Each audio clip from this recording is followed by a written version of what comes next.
Hello, friends. Happy New Year! I hope you had an incredibly relaxing, fun, full of love, full of joy holiday. I am recording this on my first morning where I have to go back to work. I am working from home again because case counts in Ontario are astronomical. So I am basically waiting right until 9 to start. And I'm just trying to prolong the holiday peace that I had for as long as possible. I didn't actually get up to much this holiday season because we didn't really travel. We just kind of stayed at home. But I did get a ton of reading done. Well, I guess not really a ton. I did read 3 books, but I wanted to read more, but whatever. I spent days reading and it was glorious, and I set up a little reading nook in front of the window where me and my cat, well, one of my cats just snuggled for days, and it was wonderful. And we did some walking in nature, we made some homemade pasta, we watched a lot of movies, and overall we just had a really, really peaceful wake up and do whatever you want kind of time, and it was glorious. And I am really, really bummed that it is over, but I also am very much excited to get back into writing and get back into all of my creative pursuits that make my life so much more fulfilled and so much more exciting. I did not get any writing done this holiday season. I took a big break from it, but I did journal a lot, and I did write in my journal every single day, which is something that I really want to do into the new year. I journal frequently, but not really every day. I kind of fell out of it.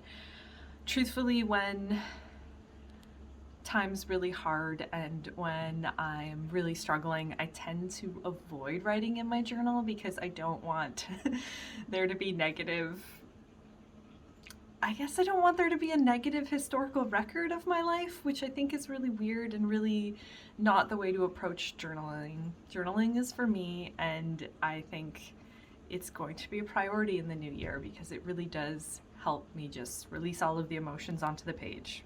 I did not get a lot of writing done, but I did have a couple new scene ideas come to me, which was really exciting. And I really am feeling that kind of tug to get back into my project. So that is exactly what I'm going to do today.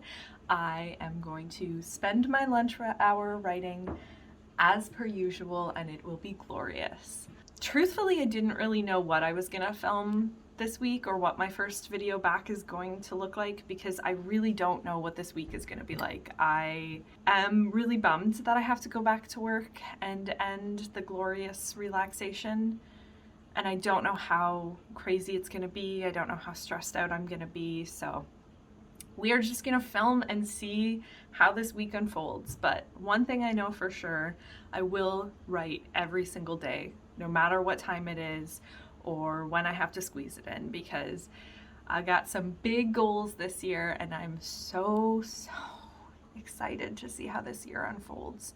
Last year around New Year's, I was really, really bummed, and it was because I felt like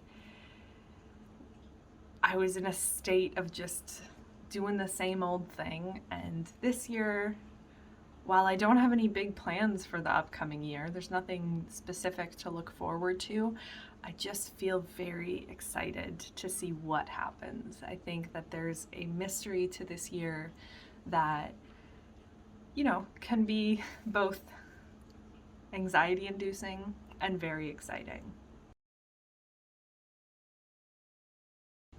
I did not reach my Goodreads goal last year, and that was a huge bummer, but I did read Tolstoy, and I think that took up a lot of my reading time. I really wanted to read 50 books. I usually read about 50 books each year, and I think all in all I ended up with about 35 books, which is still great, but it's just a light reading year. So I really this year want to prioritize reading, and I've already finished a book. I read The Heart of the Fae by Emma Ham, which was pretty good. It was like a fun little sit down and read in one day, get transported into a kind of fairy tale-esque world. It was a really, really good read. I gave it about 3 out of 5 stars. But I have been waiting for months for some reason because I wanted to read this book in the new year.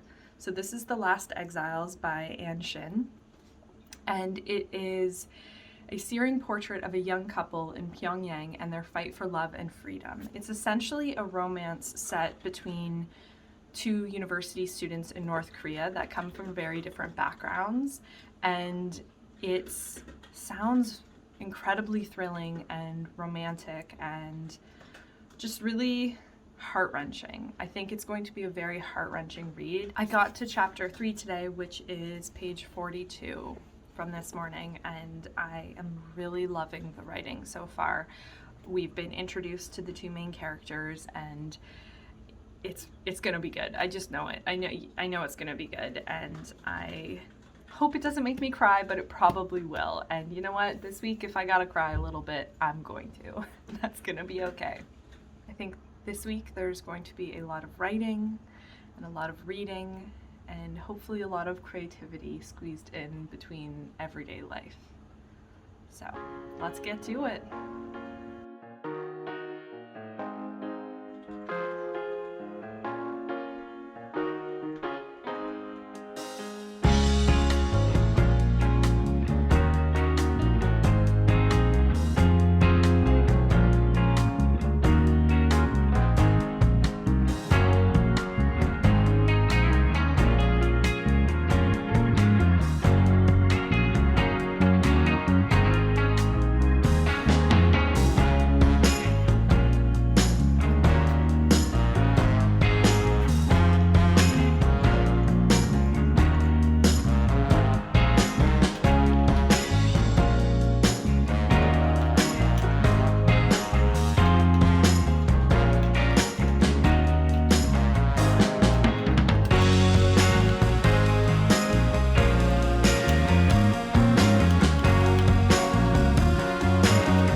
Okay.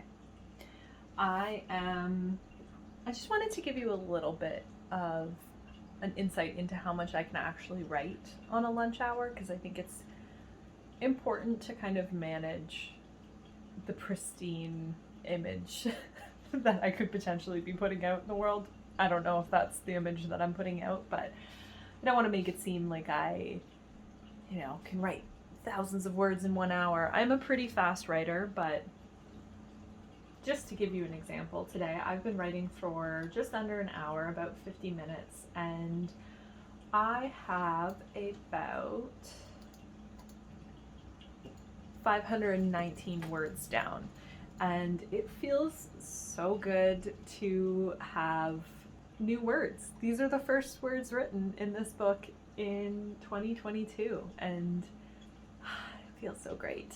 I am literally just starting with the second chapter, so before the break I had written the first chapter of this book, and I completed it, and it felt really good, and I felt comfortable enough to take a little bit of a break. So I am currently writing the second one.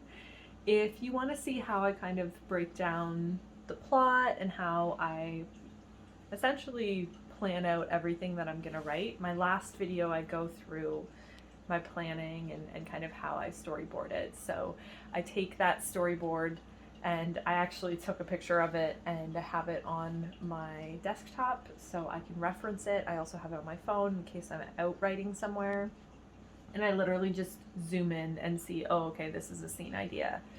So if I'm ever stuck and I sit down and I don't know what to write, I just look at that and decide if one of the scenes feels good to write at that moment. But for the most part, I am a chronological writer. I will write my story in the order of events that it happens, especially for the first draft, because the first draft is really just bare bones me getting the story out. In terms of where I'm writing in Google Docs right now, but I wrote my previous books in this website called noveler.com, and I just like it because it kind of acts like a Google Docs where you can access it offline, you can access it on multiple devices. I don't know what the term is for that. I'm blanking, but there's a term for it. So I really like it. You do have to pay monthly. It's about $10 a month, which is kind of an expense, but I just really like it because it has a lot of tracking in terms of word counts and stuff. I don't think it's necessarily perfect. There have been times where I've lost my work, which has been quite upsetting, but I do think that since I'm starting from scratch again, I'm going to probably use that system again because there's a lot of good things that it offers that Google doesn't. But I am also always open to trying new writing software. So if there is a software that you prefer, please let me know in the comments, because I want something that I can access offline. I want something that I can access from multiple devices because I don't actually have a laptop. And I would love something that tracks like my word count. Wow, I just got really tired. It is now 2 and I am gonna get back to my regular job. And I don't know, I might continue writing this tomorrow morning for about an hour.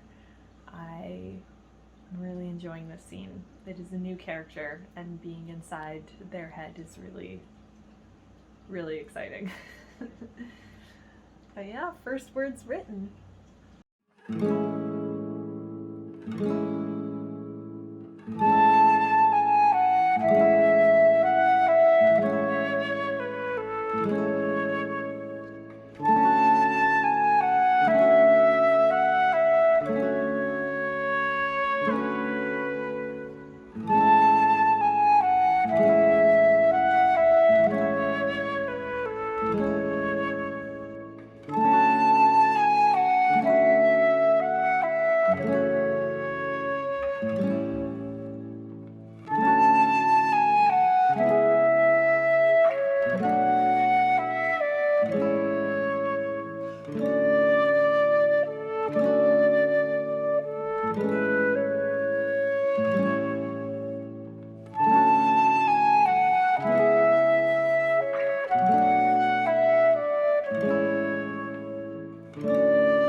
Just wanted to hop on and quickly update on my writing today. I'm loving it. I'm writing a scene. I think I mentioned this, that I'm writing a scene with a new character, in the mind of a new character, and I love this character. And to be honest, writing a second book is a little bit less intimidating at the beginning. Literally just at the beginning is what I should say, because it's still very intimidating. It's still writing. It's still really hard, but I don't have to outline the world as much. You know, we're in the world, and now it's just about the characters and the drama. So that's all I was meaning to say, is that it's less intimidating because I don't feel like I have to explain everything right away. I did do a little bit of writing. I am partway through the second chapter and it just feels so good, and I have so many projects that I want to write, and I need to find a way to really organize them in a way that feels good.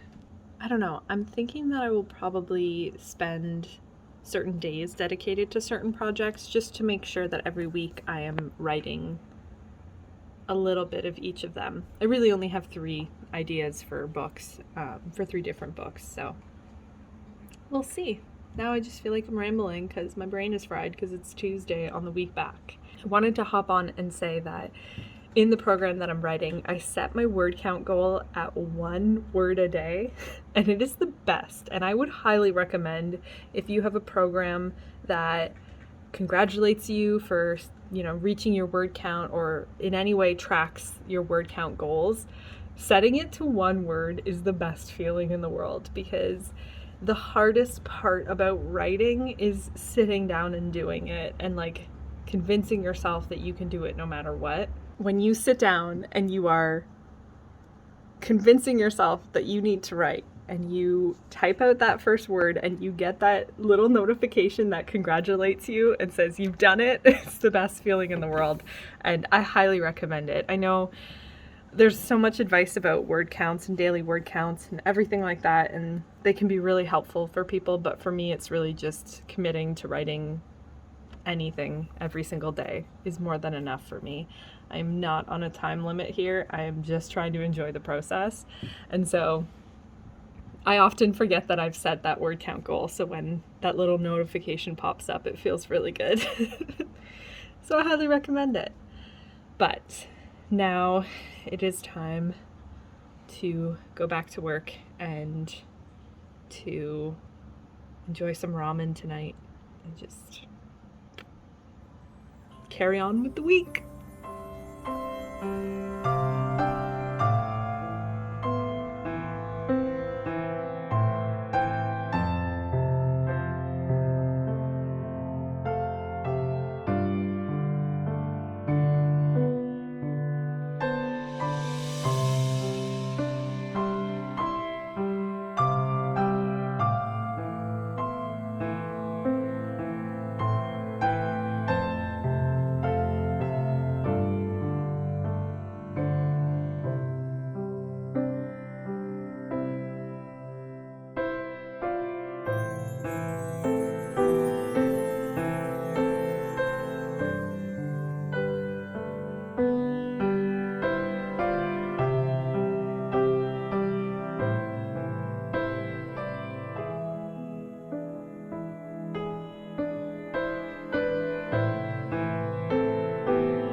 I'm on page 111, and this book is killing me. It's so good, but it is so sad. It's really good. It's really hard to critique it, honestly, because it's such a heart-wrenching story, and it just truly brings you into a world that very, very few people have experienced. That is the world of North Korea. And it's just really, really heartbreaking. It's a really hard read. And at the same time, I can't put it down because I just want to know what's going to happen. I will say that the writing is really beautiful. I normally don't like books that feel too short. I don't like books that don't take their time to let you get to know the characters. I really love books that drag on, I guess. I don't know how to say that without it sounding bad, but I do like a longer simmering book. But this book, there's something about the way Anshin has written this, that it feels both incredibly propulsive, but also it has that simmering element. The love story is so beautiful, and the way that she writes just makes you feel every word on the page. And it also feels incredibly raw and real. And I was reading the acknowledgments, as I often do before I start reading the book. And tell me if you do that. I don't know if that's weird, but I do that. And it does say that this book is a work of fiction. However, she did spend a lot of time talking to North Korean defectors, and she lists them in the acknowledgments, and it really does feel like this could be based on a true story. It's really, really good, but it is a hard read, so I do hope that I can finish it this week, because what a way to start your new year. But a little bit more to go.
Felt like sitting and having a chat, because well, first of all, let's get the thoughts in order. First and foremost, I finished The Last Exiles last night. I stayed up a little bit later to finish it, because once I kind of got halfway through, it was a very, very quick read.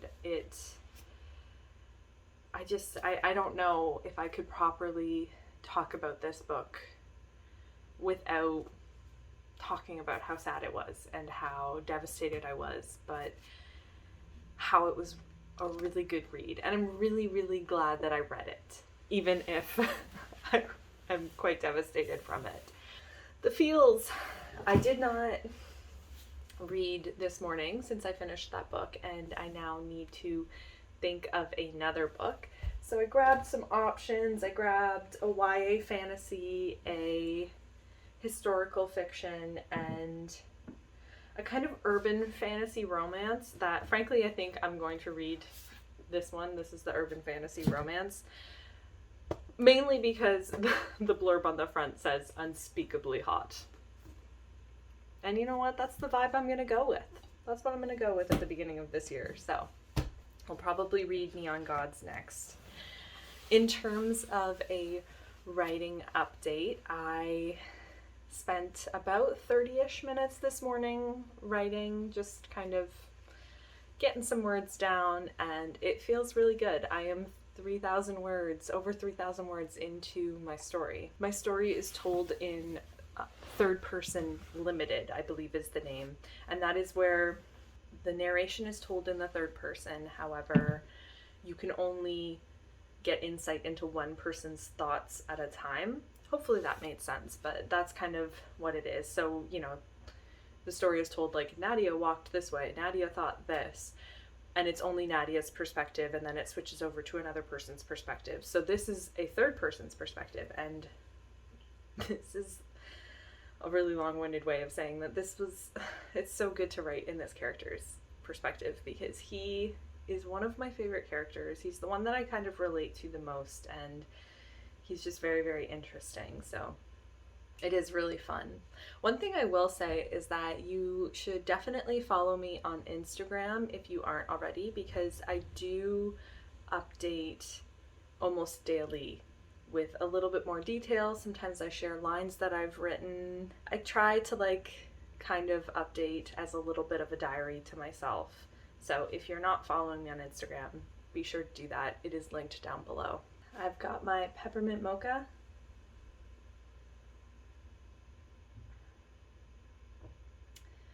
So good. It is a sleepy, windy, very, very dark day. I will show you what I'm looking at outside this window when I'm done, but it is a brick wall. I'm kind of bummed that all of my windows point to brick walls, but I get a little glimpse of the sky sometimes, and that's really exciting. So all of those updates aside, I wanted to sit down and have a little bit of a chat about New Year's resolutions. I know in this video I've shown a lot of things that I'm doing, a lot of New Year's resolutions and things that I feel like are universal every year, you know, moving your body, trying to read more, trying to do things that make you feel good. And I know at the beginning of the new year, everyone has a list of goals, or the majority of people have a list of goals. And I think that it's important to acknowledge that while the new year can be a very exciting time and we can feel a kind of rebirth in the air and everyone just is really determined to live their best life and be their best self, I think that can be true, but I think it can also be true that the new year can be filled with a lot of anxiety and disappointment and frustration with yourself.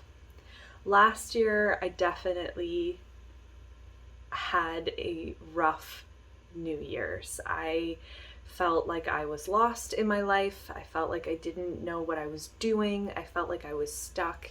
And feeling like you are stuck is the worst feeling in the world, especially when you are stuck because of things that are outside of your control, like financial situations. And I remember feeling like I didn't know what to do with myself, and I wasn't excited for the new year. I was very, very upset. And I think that for me, a part of it is the fact that I'm on the brink of turning 30, and I have always been a very ambitious person, and I've always felt like there were things that I needed to do at certain ages and check off certain boxes. And now that I'm approaching the elusive 30, not really elusive anymore, I think that I really was nervous. And now that I'm here in this new year, I've really shifted my perspective through a lot of things that I will eventually go into detail on other videos. But I've shifted my perspective, and now I look at this new year as a blank page, and I don't know what it's going to be filled with, but it is going to be filled with something, and that is really exciting. And even if that something is more of the same, I look at my life and I look at the things around me, and I am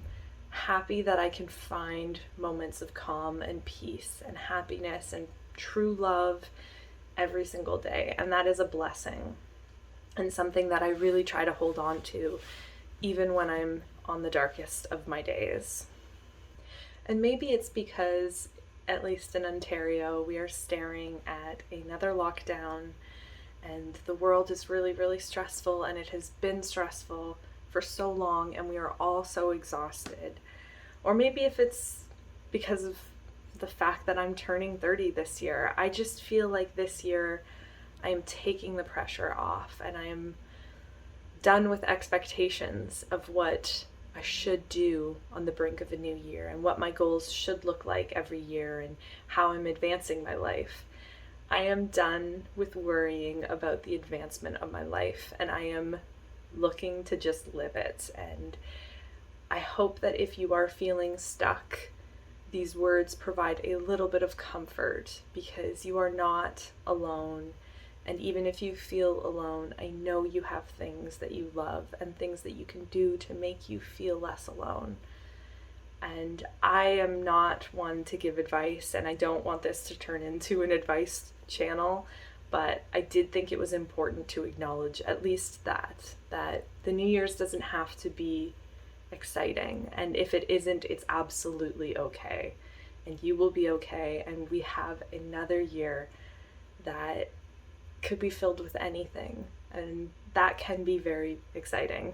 So whether you have a pile of resolutions or one resolution, or you have absolutely no idea what you're doing or who you are or what you like, I cheers you, because it is a new year and we continue to grow, and that is all that we can do, is just continue on, and we've made it this far already, so let's see where we keep going.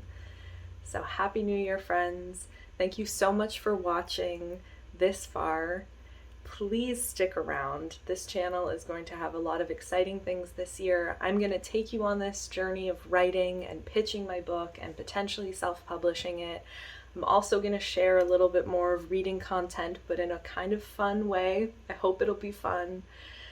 And in the meantime, I hope you have a wonderful day wherever you are, whatever you're doing, however you're feeling. Until next time.